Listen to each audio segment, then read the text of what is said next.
Selamat datang di episode yang paling tidak ingin saya buat, tapi takdir berkata lain. Jagat raya sepak bola diguncang oleh satu kata. Ruben Amorim, pria yang kita kira akan membawa cahaya ke teater impian, resmi dikeluarkan oleh Manchester United. Sangat kaget, pasti fans MU nih. Ini bukan pemecatan biasa, ini adalah drama yang melibatkan kata-kata kasar, ego manajemen, dan kontrak gaib yang bikin kita geleng-geleng kepala. Kita akan membedah setiap detik kronologinya. Kenapa Amorim sampai meledak? Kenapa MU begitu cepat mengambil keputusan? Dan yang paling penting, kenapa MU tetap harus membayar gajinya padahal dia sudah diusir? Mari kita mulai pembedahan di Old Trafford. Yang nggak ada habisnya gitu aja. Terus perputarannya setiap tahun ganti pelatih.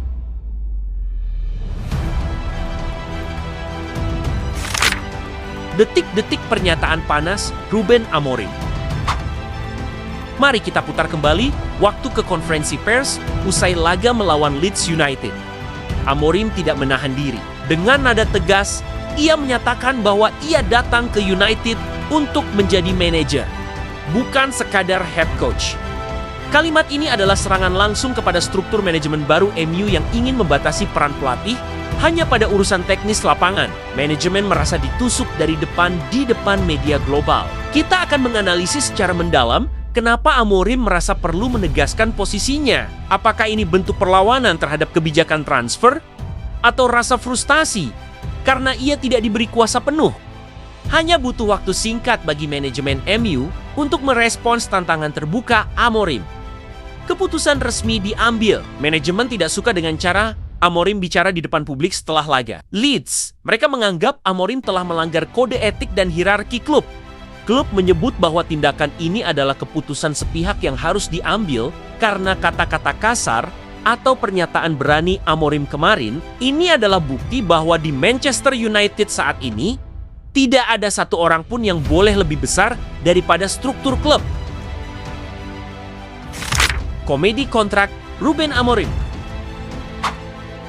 Bagian paling gila dari drama ini adalah urusan kontrak. Meskipun sudah diusir, Amorim tetap memegang kendali secara finansial. Ia menyatakan tidak akan mengundurkan diri dan akan tetap melakukan pekerjaannya sampai ada orang lain yang menggantikannya.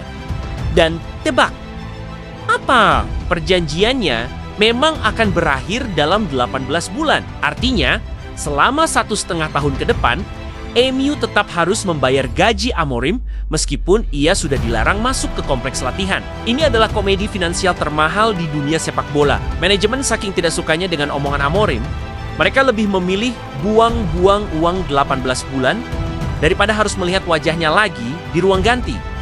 Berapa puluh miliar rupiah yang harus dikeluarkan MU hanya untuk membungkam sang manajer. Sangat kaya sekali ya klub setan merah ini.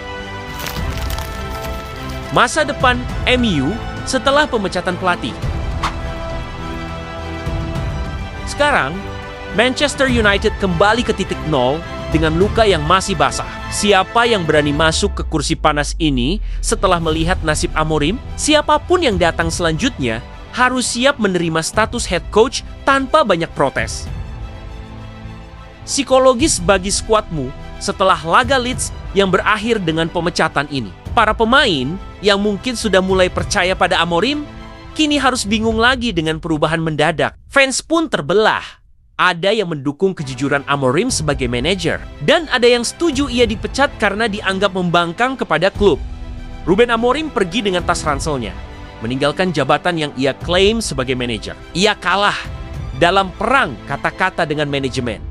Tapi ia menang dalam urusan pesangon 18 bulan. Terima kasih sudah menonton analisis mendalam ini tentang hancurnya hubunganmu dan Amorim pasca laga Leeds. Bagaimana menurut kalian? Apakah manajemen terlalu baper dengan kata-kata Amorim?